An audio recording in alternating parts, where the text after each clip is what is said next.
Okay, calculus class. This is our last new lecture for calculus, period.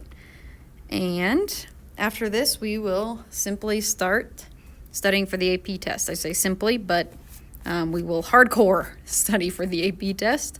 And hopefully the AP test ends up happening, because it would be a bummer to re-review it at a later time. So this last section is 7.4. And it is applications of differential equations.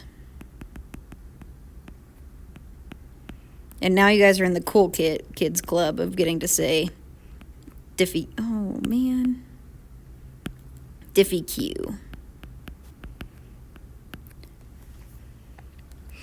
Applications of differential equations.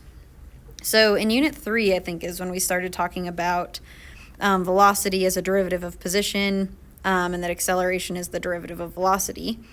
Here we're going to do the same thing, where we're working, backwards, or integrating between acceleration, velocity, and position. And so a couple things that I think I've already given you, but just so we're clear that it's in our notes, is that when we're talking about acceleration due to gravity,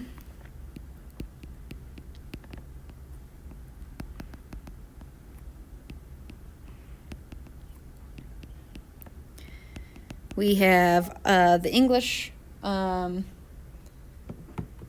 system, which we all can collectively gasp that we have to have, and that is negative 32 feet per second squared. And then we have the metric system, where gravity with respect to time is our negative 9.8 or 9.81 meters per second squared. So that's primarily what we're going to be using today. Just note that there is a negative in both of these equations because I'm assuming my point of reference is from the ground. So if something is falling down, that will be negative. So here we can say that acceleration, A of t, is equal to the change in the rate of velocity with respect to time, right? And this is going to be negative gravity. So if we take that, and we are then going to separate the variables and integrate, we can say then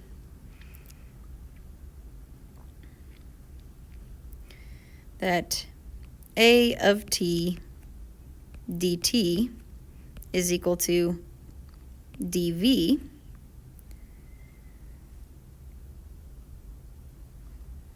so therefore the integral of acceleration, so the integral of acceleration with respect to time is equal to the integral dv. So that is, if you integrate dv, that just becomes velocity, certain time, plus a constant, right? And that constant will usually be our initial velocity.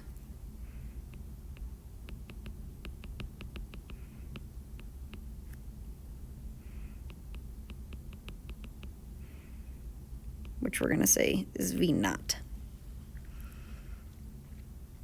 So let's go ahead and do this. And instead of saying A of t, we're going to use the variable g for gravity, but that's just acceleration due to gravity, so please don't let that confuse you. So if we say that the change in the rate of velocity with respect to time is equal to acceleration due to gravity, so a negative g. Let's go ahead and separate our variables, and we get dv is equal to acceleration due to gravity dt.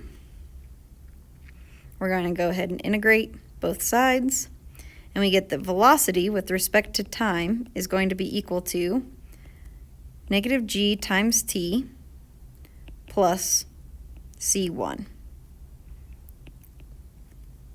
which we're going to say is our initial velocity.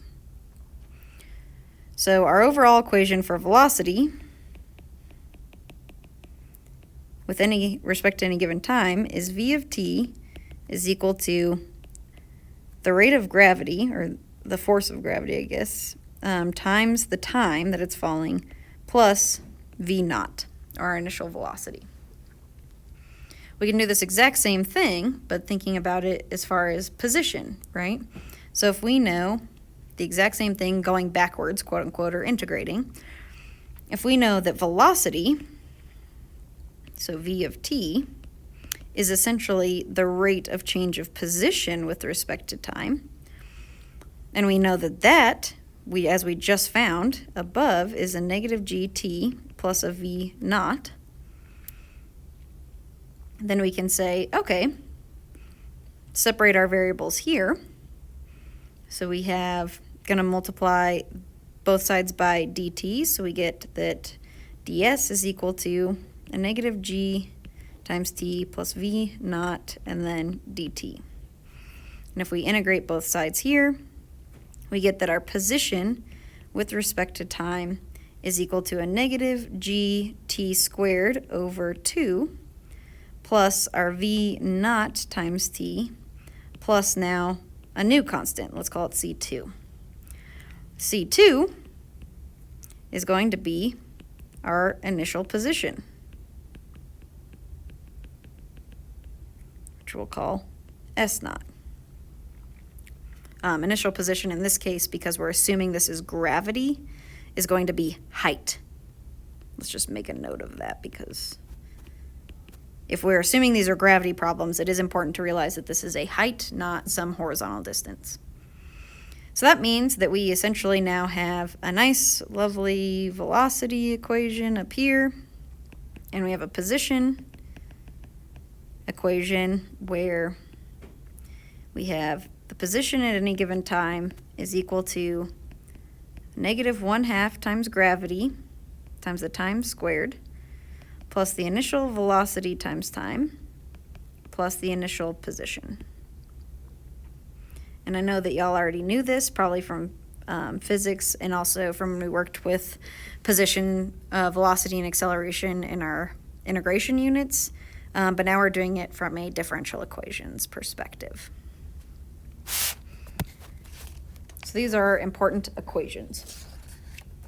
So now, let us look at my first example there. If you read the example, it is a true story about Daniel, who drove to Washington, D.C. to get a photo with, at the time, President-elect Trump. Now, obviously, in office, President Trump. This was over winter break, so it was quite snowy. Everyone was busy building stands for all the Inauguration Day festivities, which luckily there wasn't a lot of snow, I guess, for that. But Daniel was not about to let security stop him. He bought a ticket to the top of the Washington Monument, and he took a drone out with a small camera attached so that he wouldn't miss the inauguration. I guess the inauguration was not over winter break, so I don't know what he was doing with this drone. He wanted to fly towards the White House. While he was trying to fly this drone to get a cool picture of the White House, he accidentally fell. The Washington Monument is 558 feet to the ground. Luckily, he was wearing his squirrel flying suit that day, which I've always wanted to do, not necessarily from the Washington Monument, but really from any tall point. So he made a safe landing with minimal bumps thanks to this nice suit, but we do want to talk about this fall from the top of the Washington Monument. So little Daniel here.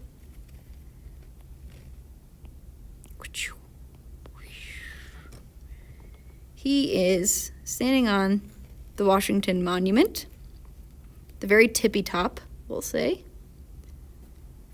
And we know from this problem that that is 558 feet. Good for Daniel. He must not be afraid of heights. Let's put him on top here, because why not? There he is. He was trying to get a good picture of the White House, and he accidentally fell. You should definitely be tethered in if you're that high up something. But luckily, he has his squirrel suit on, so he just lands safely on the ground. So the first thing that I'm asking you for is how many seconds elapsed before Daniel hit the ground? Okay, all I have given you is the height of the Washington Monument. So, do we have enough information? Well, let's see what we do know. We do know that initially, at time 0, he was standing on top of the National Monument, which means his initial velocity is 0 meters per second. Or I guess this is in feet, so darn it, let's do feet. Right, he was standing there minding his own business. Actually, not minding his own business. He was trying to get a sweet picture of President Trump. So, then he falls, and obviously his velocity increases at that point. We also know at time 0, his position. Please remember that this is a height of 0 feet, which means that he is at a positive 558 feet when he's standing on top of the National Monument. Okay, now what else do we know?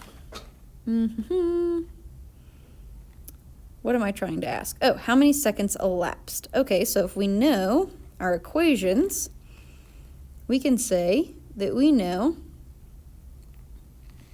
that his position,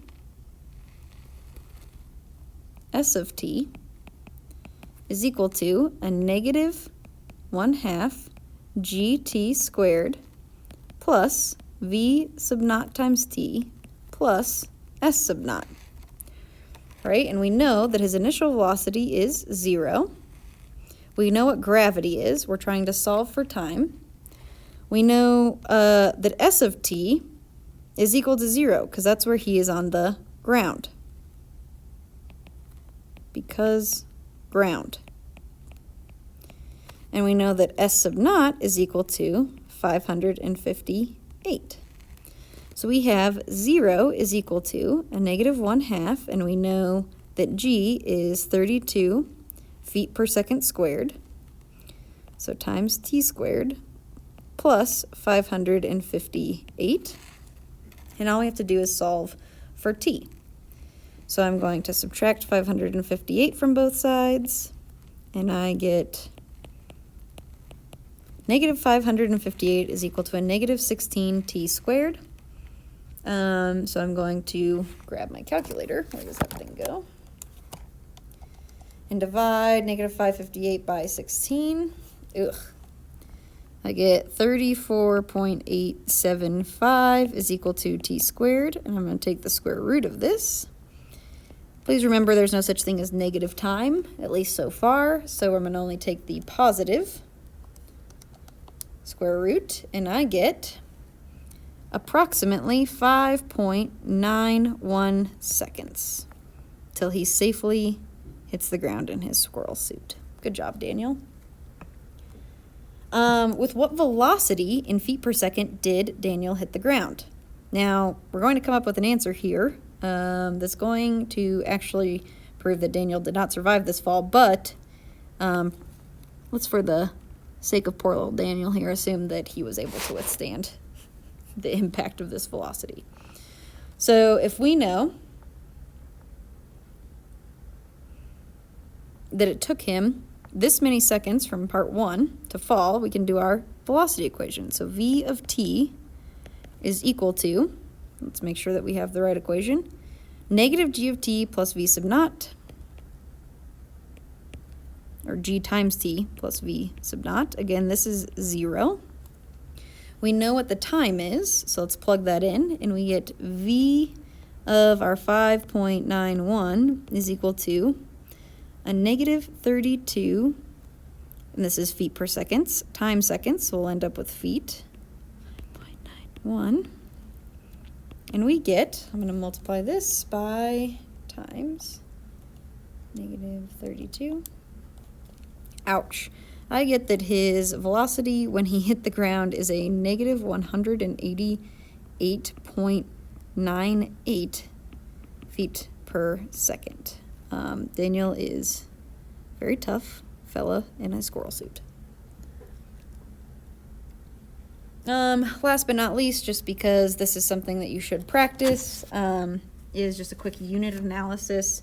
So if you convert, if I'm asking you to convert this to miles per hour, let's go ahead and start and say, okay, we have 188.98 feet per second.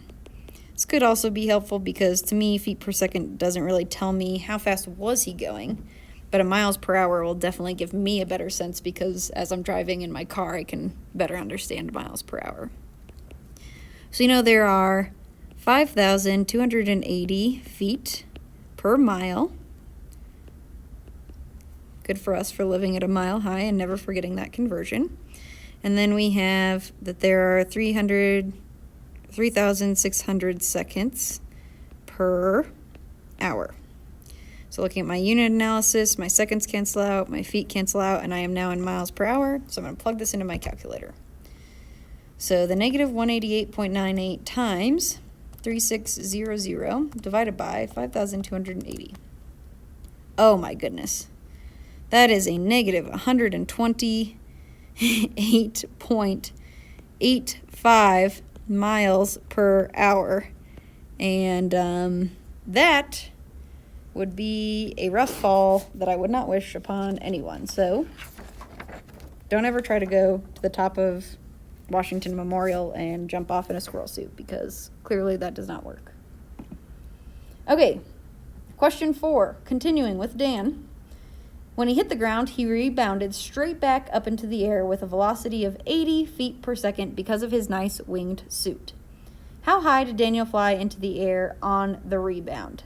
Okay. So let's restart this. So now he's already fallen. So part 1, let's just give ourselves a diagram here. I'm nothing if not a diagram person. Okay, so he fell off, right? And then he rebounds up because of his winged squirrel suit. And then eventually I'm sure that he'll end up coming back down, hopefully with a nicer landing.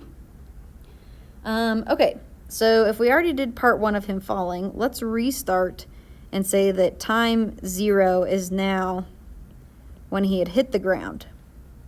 So for now, our new time 0, he has an initial height, or let's say S sub naught is 0 feet, and his initial velocity, according to this problem, is 80 feet per second. And we are now trying to figure out, okay, a new height. Okay, so let's go ahead and say that we know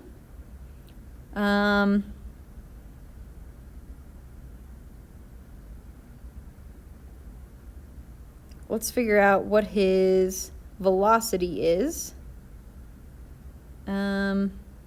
I guess we need to figure out, how long it takes him, because if we know,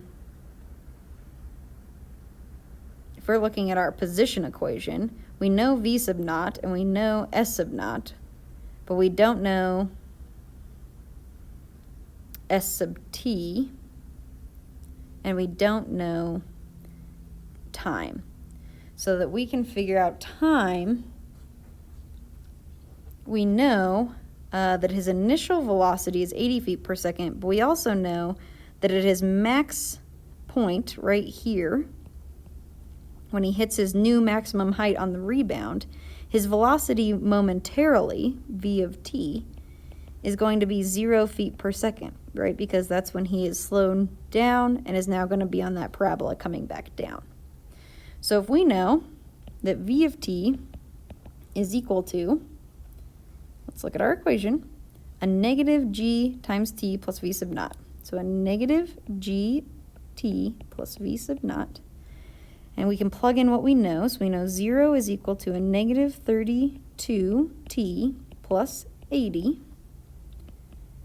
We know negative 80 is equal to negative 32 times t, or that t takes him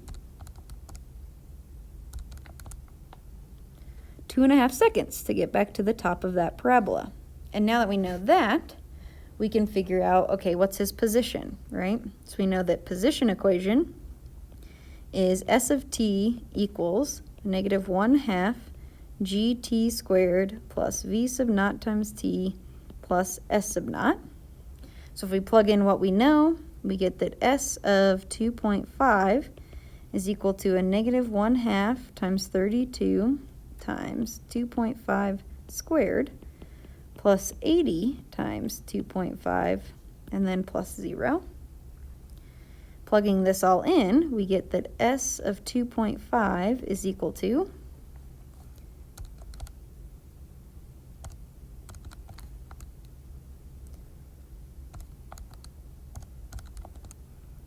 I get 100 feet. Wow, he is still flying. What an exhilarating adrenaline rush here. So after bouncing up and down for quite a while, trying to, get that momentum lower down, he finally slows down enough to make a getaway, and the Secret Service, who are like, hey, dude, you definitely cannot be flying a drone trying to get pictures of the president, they began to arrive on the scene. Now Daniel, having run cross country, knew that he could outrace them if he can get to the car, and then he's also apparently an extra for Fast and Furious because he thinks he's an amazing car driver. So he gets to the car. It is an Audi R8, which is, granted, very cool. And he accelerates from 0 to 60 miles per hour in 4 seconds, assuming a constant acceleration. How much ground did Daniel cover in those 4 seconds? Okay. So we can assume that it is a constant acceleration, which means if he accelerated 60 miles per hour in 4 seconds, we can figure out that his acceleration is 15, careful with your units, miles per hour per second. Oh, goodness. Okay, so let's convert this to feet since we've been using feet. We also need to get our units correct here, so let's do 1 hour is 3,600 seconds. And that gets rid of our hours. And now we're in seconds squared, so that makes me much happier. And then miles, we know 5,280 feet are in a single mile. So we can say that our miles cancel out, and now we get 15 times 5,280 divided by 3,600. This is equal to 22 feet per second squared for his acceleration. Okay, so now let's think about what we know. If we have acceleration, and we know then that if we integrate acceleration, we can get velocity, right? So let's go ahead and integrate acceleration. So if we integrate, what did we get? 22 with respect to time. This will give us velocity with respect to time. So we get that his velocity with respect to time is 22 times time plus v sub naught, because his initial velocity. We do know that his initial velocity is 0, because he started, I'm assuming, in a parked car, unless he's being completely crazy and ran into a moving car, but there's only so much craziness that one problem can hold. Okay, so now to get from velocity to position, because we're trying to figure out how much ground he covered, we're going to integrate velocity. So we know position equals the integral of velocity, which we just found to be 22t dt. So let's go ahead and integrate that. And we get that this is equal to 22 over 2, so 11t squared plus s sub naught. And we can assume that he starts just at position 0, because we're trying to figure out how much ground he covered. So we have that s of t is equal to 11t squared, and this is from time equals 0 to time equals 4, which means that the time is 4. So S of 4 is equal to 11 times 4 squared, which is 16 times 11, 176 feet. And no, this is not an advertisement for Audi R8. But that is a lot of feet in 4 seconds. Okay, continuing on with the saga of Daniel. Video evidence shows that he drove away in a perfectly straight line, thank goodness, from the Washington Monument right across Constitution Avenue and crashed into the Smithsonian. Oh man, poor Daniel. He remained unscathed because of a fluffy, woolly mammoth that he ran into. Oh man, this problem is quite interesting. From the video, it can be seen that Daniel covered a total of 5,000 feet in a span of 30 seconds before the crash. One of my other former students was a police officer and added that speeding over 100 miles per hour to the charges using the facts stated above. So can we prove that he was in fact speeding at over 100 miles per hour? Let's see. Okay, so we don't know necessarily what his max or min velocity was, but we can figure out an average velocity, right? So we know that his average velocity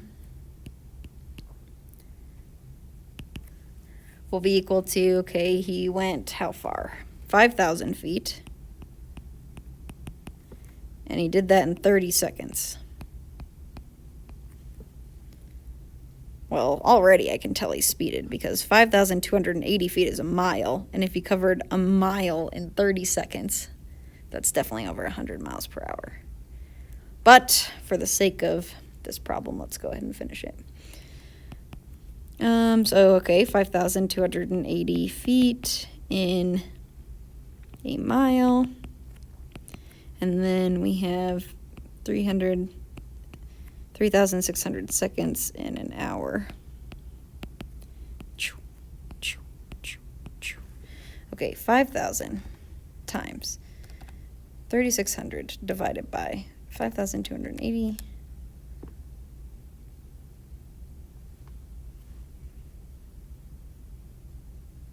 There's no way I just did that correctly. Oh, divided by 30. Whoops. There we go. Okay. I get 113.64 miles per hour. And that is speeding.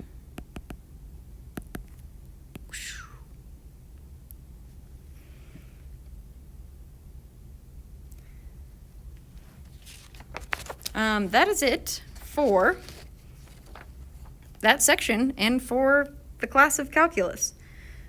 Just to make sure that y'all are on the right track when you're looking at when you're looking at the homework for this unit, I'm going to give you a couple answers.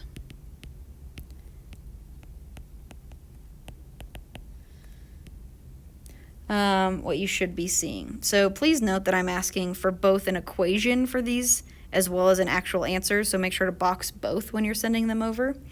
So for number 5, I'm not going to give you the equation, but if you get this right, you know that your equation is right.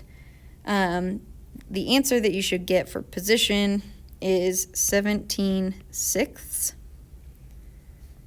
And then if you go to number 9, I got negative 106.132 feet per second. And then, last but not least, or I guess I'll do 2 more. For number 11, I got time was about equal to 11.31 seconds.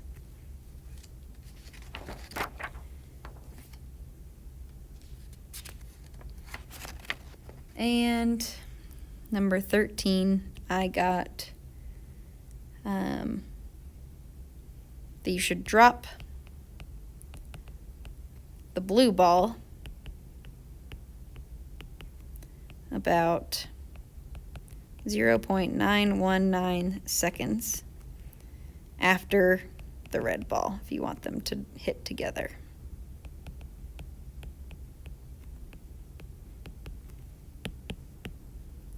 There y'all go. Calc done.